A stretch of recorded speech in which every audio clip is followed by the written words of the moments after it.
అనిపించింది. ఈరోజు చేవెళ్ళలో మనం ఎప్పుడు ఏ కార్యక్రమం పెట్టినా, ఎంత పెద్ద నాయకులు వచ్చినా, అది ఎండాకాలమైనా చలికాలమైనా ఆ నాయకుడు మన గడ్డ మీద కాలు పెట్టంగానే 4 చినుకులు పడతాయి, వర్షం చినుకులు. అది సెంటిమెంట్ మనకు. సో విజయానికి సంకేతం అదే మనకి. ఈరోజు కేటీఆర్ గారు రాగానే కూడా వర్షం పడింది ఈరోజు.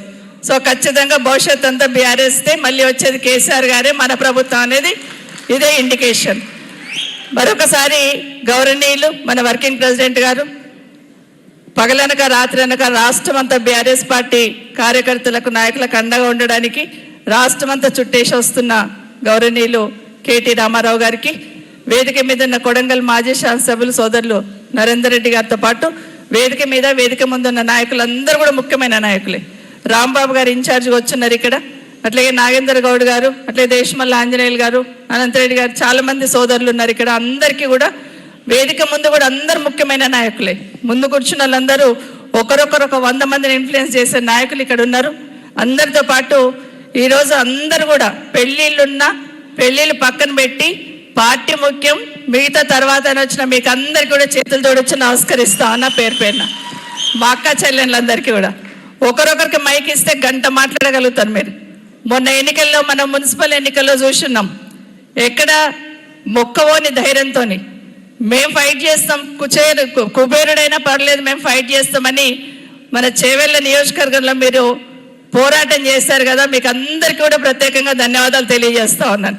మొన్న నిజంగానే ఆ దొంగ ఓట్లు రాయించుకొని గెలిచిండ్రు, కానీ అదర్వైజ్ గెలుపు మనదని మరొకసారి మీకు అందరికీ మొన్న ఎన్నికల్లో ఫైట్ చేసిన మీకు అందరు కూడా ప్రత్యేకంగా ధన్యవాదాలు తెలియజేస్తూ, పేరు పేరున అన్ని మండలాల నుండి వచ్చినారు, అన్ని మండలాల్లో వచ్చిన సోదరులకు అందరికీ ధన్యవాదాలు తెలియజేసుకుంటూ, భవిష్యత్తులో ఎందుకంటే మొన్న ఎన్నికల తర్వాత ఇక్కడున్న మన గౌరవ శాసనసభ్యులు పక్క పార్టీలోకి, రూలింగ్ పార్టీలోకి పోయినా కూడా మీరందరూ కూడా పార్టీ ముఖ్యం మాకని మీరందరూ జెండా పట్టుకొని పనిచేస్తున్నాం. మీకు అందరికీ కూడా శతకోటి వందనాలు తెలియజేస్తా ఉన్నాను. సాధారణంగా రామాయణం చెప్తుంటే 14 ఏళ్ళు వనవాసం పోయి వెనక్కి వచ్చిండు రాముడు అంటారు. నేను కూడా 14 ఏళ్ళు వనవాసం పోయి మళ్ళీ వెనక్కి వచ్చిన. ఇప్పుడు 14 సంవత్సరాలు అయింది నేను పోయి. 14 సంవత్సరాల తర్వాత మళ్ళీ చేవెళ్ళలో ఇన్వాల్వ్ అయినా నేను. అప్పటి వరకు ఎమ్మెల్యే గారు ఉన్నారు కదా, వారు చూసుకుంటాను వదిలేస్తున్నాను. మళ్ళీ కరెక్ట్గా వెనక్కి వచ్చింది 14 సంవత్సరాల తర్వాత.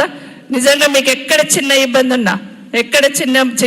ఉన్నా ఇంద్రారెడ్డి కుటుంబం సబితమ్మతో పాటు అందరు ఇక్కడ ఉన్న ఇంద్రారెడ్డి కుటుంబం మీకు అండగా ఉంటుందని మీకు అందరికీ మరొకసారి పేరు పేరున తెలియజేస్తూ, గౌరవనీయులు కేటీ రామారావు గారికి మాట్లాడే అవకాశం ఇద్దాం. అన్నిటికన్నా ముఖ్యంగా కేసీఆర్ గారిని బాగా గుర్తుపెట్టుకోవాల్సింది 2 అంశాలల్లా.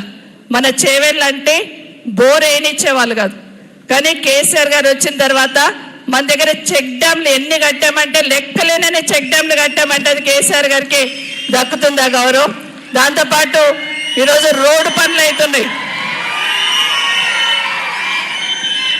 ఎందుకు ఒక్క నిమిషం ఉండని కేటీఆర్ గారు ఇలా ఉండరన్నా? Thank you. ఒక్క నిమిషం చెప్తా. ఈరోజు రోడ్ అవుతా ఉంది. రోడ్ అవుతుంటే ఏం చెప్తున్నారు, కొంతమంది వచ్చి ఫోజులు ఇచ్చి ఫోటోలు దిగిపోతున్నారు. కానీ మరి ఆ రోడ్ పెట్టింది ఎవరు? కేసీఆర్ గారు పెట్టి, కేసీఆర్ గారు తీసుకున్న తర్వాత మొత్తం ల్యాండ్ అక్విజిషన్ చేయించిన తర్వాత రోడ్డు మొదలు పెట్టడానికి కూడా 2 సంవత్సరాలు పట్టింది వాళ్ళకి. కానీ ఇవన్నీ ఎందుకు చెప్తున్నంటే, ఏది చేసినా కేసీఆర్ గారు డెవలప్మెంటే చేవెళ్ళలో కనిపిస్తుంది తప్పిస్తే వేరే ఏది ఇక్కడ లేదనేది వాస్తవం అని మరొకసారి మీకు అందరు కూడా పేరు పైన తెలియజేస్తూ, మరొక్కసారి మీకు అందరికీ ఈరోజు వచ్చిన ఒక్కరొకరు 100 మందిని ఖచ్చితంగా కొత్త క్యాడర్ అంతా ఉంటారు, వాళ్ళందరినీ చూసుకోండి. ఈ సర్లో ఇప్పుడు కేటీఆర్ గారు చెప్తారు కాబట్టి నా బూతు నా బాధ్యత అన్నట్టు మీరు పనిచేయండి. ఖచ్చితంగా భవిష్యత్ అంతా మనదని మరొక్కసారి మీకు అందరు తెలియజేసుకుంటూ, మన ముందు ఒక్కటే ఉండాలి, మళ్ళీ కేసీఆర్ గారు రావాలి. మన రాష్ట్రంలో కేసీఆర్ గారు వస్తేనే ఈ రాష్ట్రానికి శ్రీరామ రక్ష అనేది మరొక్కసారి గుర్తుపెట్టుకొని అందరం కూడా మమేకమై పనిచేద్దామని తెలియజేసుకుంటూ, జై తెలంగాణ, జై కేసీఆర్.